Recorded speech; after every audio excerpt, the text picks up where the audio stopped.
ನಮಸ್ತೆ ಎಲ್ಲರಿಗೂ. ಇವತ್ತು ನಮ್ಮ ಆಫೀಸಲ್ಲಿ ಲೈಬ್ರರಿ ವಿಸಿಟ್ ಮಾಡಿದ್ದೆ. ಆ ಲೈಬ್ರರಿಯಲ್ಲಿ ಸಾಕಷ್ಟು ಇಂಗ್ಲೀಷ್ ಪುಸ್ತಕಗಳಿದ್ವು. ಅದರಲ್ಲಿ ನನ್ನ ಕಣ್ಣಿಗೆ ಬಿದ್ದಿದ್ದು ಒಂದು ಚಿಕ್ಕ ಪುಸ್ತಕ, ಅಂದರೆ ಒಂದು 100-150 ಪೇಜಿನ ಪುಸ್ತಕ. ಅದರ ಹೆಸರು ಸ್ಮಾಲ್ ಸ್ಟೋರೀಸ್ ಅಂತ.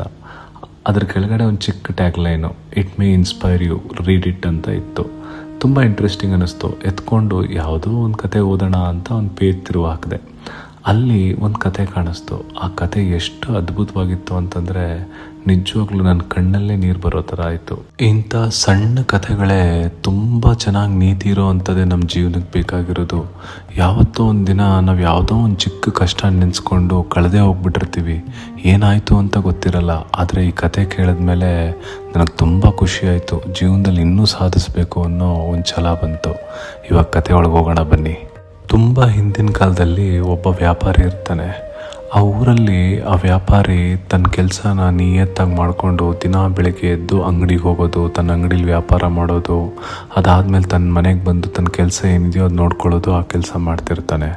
ಅವನು ಸ್ವಲ್ಪ ಜಿಪುಣ ಹೌದು, ಆದರೆ ತುಂಬ ಒಳ್ಳೆ ವ್ಯಾಪಾರಿ, ನಿಯತ್ತಿನ ವ್ಯಾಪಾರಿ.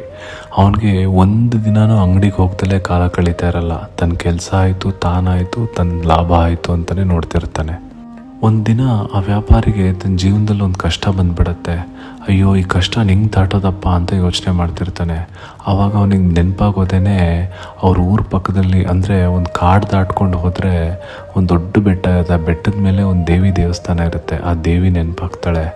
ತಾಯಿ, ಹೆಂಗಾದರೂ ಮಾಡಿ ಈ ಕಷ್ಟ ದಾಟಿಸ್ಬಿಡಮ್ಮ, ಬಂದು ನಿನ್ನ ದರ್ಶನ ಮಾಡಿಕೊಂಡು ನಿನ್ನ ಸೇವೆ ಮಾಡ್ತೀನಿ ಅಂತ ಹರಕೆ ಹೊತ್ಕೋತಾನೆ. ಕರುಣಾಮಯಿ ಆ ತಾಯಿ ಅವನ ಕಷ್ಟನ ದಾಟಿಸ್ಬಿಡ್ತಾಳೆ. ಎಂಥ ಅದ್ಭುತ ಆಗೋಯ್ತು ನನ್ನ ಜೀವನದಲ್ಲಿ. ಆ ತಾಯಿಗೆ ಹರಕೆ ಹೊತ್ಕೊಂಡೆ ನನ್ನ ಕಷ್ಟನೇ ಕಳೆದೋಯ್ತು ಅಂತ ಆ ವ್ಯಾಪಾರಿ ದರ್ಶನ ಮಾಡಬೇಕು ಅಂತ ವಿಚಾರ ಮಾಡ್ತಾನೆ.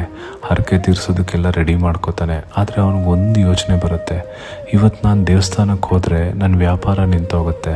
ಇವತ್ತೊಂದಿನ ವ್ಯಾಪಾರ ನಿಂತೋದ್ರೆ ಇವತ್ತೊಂದು ದಿನದ ಲಾಭ ನಿಂತೋಗುತ್ತೆ. ಏನು ಮಾಡೋದು ಅಂತ ವಿಚಾರ ಮಾಡ್ತಾನೆ. ಸರಿ, ಒಂದು ಕೆಲಸ ಮಾಡ್ತೀನಿ. ನಾನು ಆದಷ್ಟು ಬೇಗ, ಅಂದರೆ ರಾತ್ರಿಯೇ ಕಾಡು ದಾಟಕ್ಕೆ ರೆಡಿ ಆಗಿಬಿಡ್ತೀನಿ. ಕಾಡು ದಾಟ್ಕೊಂಡು ಅಲ್ಲಿಂದ ಬೆಟ್ಟ ಹತ್ಕೊಂಡು ದೇವಸ್ಥಾನಕ್ಕೆ ಹೋಗೋದು ತುಂಬ ಹೊತ್ತಾಗಲ್ಲ. ನಾನು 10-11 ಗಂಟೆ ಅಷ್ಟೊತ್ತಿಗೆ ವಾಪಸ್ಸು ಊರಿಗೆ ಬಂದುಬಿಡ್ಬೋದು ಬೆಳಗ್ಗೆ ಅಂತ ವಿಚಾರ ಮಾಡಿ ಮಾರನೇ ದಿನ ಬೇಗ ಮಲಕ್ಕೊಂಡು 1 ಗಂಟೆ 2 ಗಂಟೆಗೆಲ್ಲ ಎದ್ಬಿಡ್ತಾನೆ. ಸ್ನಾನ ಮಾಡಿಕೊಂಡು ತನ್ನ ಲ್ಯಾಟಿನ್ ತೊಗೊಂಡು ದೇವ್ರ ಪೂಜೆ ಸಾಮಾನೆಲ್ಲ ಕೈಯಲ್ಲಿ ಇಟ್ಕೊಂಡು ಹೊರಟ್ಬಿಡ್ತಾನೆ. ಸೀದಾ ಊರು ಹೊರಗಡೆ ಹೋಗಿ ನಿಂತ್ಕೋತಾನೆ. ಹೊರಗಡೆ ಕಾಡು, ಕರಾಳ ರಾತ್ರಿ. ತನ್ನ ಲ್ಯಾಟಿನ್ ಬೆಳಕು ನೋಡಿದ್ರೆ 2-3 ಹೆಜ್ಜೆ ಅಷ್ಟೇ ಕಾಣಿಸ್ತಾ ಇದೆ. ಅದಕ್ಕಿಂತ ದೂರ ಹೋಗುವಷ್ಟು ಬೆಳಕು ಗೋಚರ ಆಗ್ತಾ ಇಲ್ಲ. ಅಲ್ಲೇ ಸ್ಥಗಿತವಾಗಿ ನಿಂತುಬಿಡ್ತಾನೆ. ಅಯ್ಯೋ, ರಾತ್ರಿ 2 ಗಂಟೆ ಆಗ್ತಾ ಇದೆ. ಇಷ್ಟು ದೊಡ್ಡ ಕಾಡು, ಕಗ್ಗತ್ತಲು, ನಾನು ಮುಂದೆ ಹೆಂಗೆ ನಡೆಯೋದು ಅಂತ ಯೋಚನೆ ಮಾಡ್ಕೊಂಡು ನಿಂತುಬಿಡ್ತಾನೆ. ನನ್ನ ಐಡಿಯಾ ಎಲ್ಲ ತಲೆ ಕೆಳಗಾಗೋಯ್ತಲ್ಲ ಅಂತ ವಿಚಾರ ಮಾಡ್ತಿರ್ತಾನೆ. ಅಷ್ಟೊತ್ತಿಗೆ ಅದೇ ಊರಿನ ಒಬ್ಬ ಚಿಕ್ಕ ವ್ಯಾಪಾರಿ ಅಲ್ಲಿ ಬರ್ತಾನೆ. ಅವನು ತನ್ನ ಕೈಯಲ್ಲಿ ಒಂದು ಚಿಕ್ಕ ದೀಪ ಇಟ್ಕೊಂಡಿರ್ತಾನೆ. ಅವನಿಗೆ ಆಶ್ಚರ್ಯ ಆಗುತ್ತೆ. ಇವನು ಯಾರು, ಇಷ್ಟು ಚಿಕ್ಕ ದೀಪ ಇಟ್ಕೊಂಡು ಬಂದಿದ್ದಾನೆ? ನಾನು ನೋಡಿದ್ರೆ ಲಾಟೇನ್ ಇಟ್ಕೊಂಡವನೇ ಹೆದರ್ಕೊಂಡು ಇಲ್ಲಿ ನಿಂತ್ಕೊಂಡಿದ್ದೀನಿ ಅಂತ ಯೋಚನೆ ಮಾಡ್ತಾನೆ. ಏಯ್ ಬಾರಪ್ಪ ಇಲ್ಲಿ ಅಂತ ಕರೀತಾನೆ. ಅವನು, ಅಯ್ಯೋ, ನಮ್ಮ ಊರಿನ ದೊಡ್ಡ ಅಂಗಡಿ ಸಾಹುಕಾರರು ಕರಿತಾ ಇದ್ದಾರೆ ಅಂತ ಬರ್ತಾನೆ. ಬಂದು, ಸ್ವಾಮಿ ನಮಸ್ಕಾರ ಸ್ವಾಮಿ ಅಂತ ಹೇಳ್ತಾನೆ. ಏನು ಸ್ವಾಮಿ ನಿಂತ್ಬಿಟ್ಟಿದ್ದೀರಾ ಇಲ್ಲಿ ಅಂತಾನೆ. ಅಲ್ಲ, ನಾನು ಲ್ಯಾಟಿನ್ ಇಟ್ಕೊಂಡಿದ್ದೀನಿ, ಇದು ಗಾಳಿಗೂ ಆರಲ್ಲ. ಅಂಥದ್ರಲ್ಲಿ ನೀನೊಂದು ಚಿಕ್ಕ ದೀಪ ಇಟ್ಕೊಂಡು ಹೊರಟಿದ್ದಿಲ್ಲ, ಅದು ಒಂದು ಹೆಜ್ಜೆಗಿನ್ನ ಜಾಸ್ತಿ ಬೆಳಕು ಕಾಣ್ತಾ ಇಲ್ಲ ನಿನಗೆ. ಎದುರುಗಡೆ ನೋಡು, ದೊಡ್ಡ ಕಾಡು. ಕತ್ಲಲ್ಲಿ ಹೆಂಗೆ ನಡೀತೀಯ ನೀನು ಅಂತ ಹೇಳ್ತಾನೆ. ಅಯ್ಯೋ ಸ್ವಾಮಿ, ಇದೇ ನಮಗೆ ಗೊತ್ತಿಲ್ಲದೆ ಇರೋದಾ? ಮುಂದೆ ಕತ್ಲು ಯಾವಾಗಲೂ ಇದ್ದೇ ಇರುತ್ತೆ. ನಮಗೆ ಒಂದು ಹೆಜ್ಜೆ ಬೆಳಕು ಕಂಡ್ರೆ ಸಾಕು, ಮುಂದೆ ಆ ತಾಯಿ ನಡೆಸ್ಕೊಂಡು ಹೋಗ್ತಾಳೆ. ಆ ತಾಯಿನ ನೋಡೋಕ್ಕೆ ಅಂತ ಹೋಗ್ತಾ ಇದ್ದೀನಿ. ನಮಗೆ ಅಂತ ಭಯ, ಬನ್ನಿ ಹೆಜ್ಜೆ ಹಾಕೋಣ ಅಂತ ಕರೀತಾನೆ.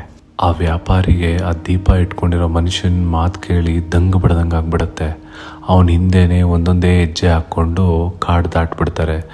ದೇವಸ್ಥಾನಕ್ಕೆ ಹೋಗಿ ದೇವಿ ದರ್ಶನನೂ ಮಾಡ್ಕೋತಾರೆ. ಆ ದೇವಿ ದರ್ಶನ ಮಾಡಿಕೊಂಡು ತಾಯಿಗೆ ನಮಸ್ಕಾರ ಮಾಡಿ ಹೊರಗೆ ಬಂದು ಕೂತಿರ್ತಾರೆ. ಆ ದೊಡ್ಡ ಮನುಷ್ಯ ಹೊರಗೆ ಕೂತ್ಕೊಂಡು ಯೋಚನೆ ಮಾಡ್ತಾನೆ. ಈ ಚಿಕ್ಕ ವ್ಯಾಪಾರಿಗಿರೋ ಅಂಥ ಒಂದು ಸೂಕ್ಷ್ಮ ನನಗೆ ಗೊತ್ತಾಗ್ಲಿಲ್ವಲ್ಲ. ಅವನು ಆ ದೀಪದ ಬೆಳಕನ್ನು ನಂಬ್ಕೊಂಡಿದ್ದ. ಒಂದು ಹೆಜ್ಜೆ ಮುಂದೆ ಕಾಣಿಸಿದ್ರೆ ಸಾಕು, ನಾನು ನಡ್ಕೊಂಡು ಹೋಗ್ತೀನಿ ಅನ್ನೋ ಒಂದು ಮನೋಧೈರ್ಯದಲ್ಲಿದ್ದ. ಆದರೆ ನಾನು ಆ ದೊಡ್ಡ ಕತ್ಲನ್ನು ನೋಡ್ತಾ ಇದ್ದೀನಿ ಬಿಟ್ಟು ನನ್ನ ಕೈಯಲ್ಲಿರೋ ಲಾಟಿನ ವಿಚಾರ ಮಾಡಲಿಲ್ಲ ಅಂತ ಯೋಚನೆ ಮಾಡಿಕೊಂಡೇ ಊರು ಸೇರ್ಕೋತಾನೆ. ನಾವು ಇದೇ ಥರ ಯೋಚನೆ ಮಾಡ್ತೀವಿ ಅಲ್ವಾ, ಮುಂದೆ ಏನು ಕಾದಿದೆಯೋ ಏನೋ, ಎಂಥ ದೊಡ್ಡ ಕಷ್ಟ ಇದೆಯೋ ಏನೋ ಅಂತ ಇವತ್ತು ಯೋಚನೆ ಮಾಡ್ತಿರ್ತೀವಿ. ಆದರೆ ನಮ್ಮ ಕೈಯಲ್ಲಿರೋ ಚಿಕ್ಕ ಪುಟ್ಟ ಅಪಾರ್ಚುನಿಟಿಗಳನ್ನ ನಾವು ಉಪಯೋಗಿಸ್ಕೊಳಕ್ಕೆ ಹೋಗಲ್ಲ. ನಮ್ಮ ಶಕ್ತಿನೇ ನಾವು ಡೌಟ್ ಮಾಡಿಬಿಡ್ತೀವಿ. ಇಂಥ ಕಥೆಗಳೇ ನಮ್ಮನ್ನು ಮೂವ್ ಮಾಡೋದು, ಇಂಥ ಕಥೆಗಳೇ ನಮ್ಮನ್ನು ಮುಂದೆ ನಡೆಸ್ಕೊಂಡು ಹೋಗುವಂಥದ್ದು.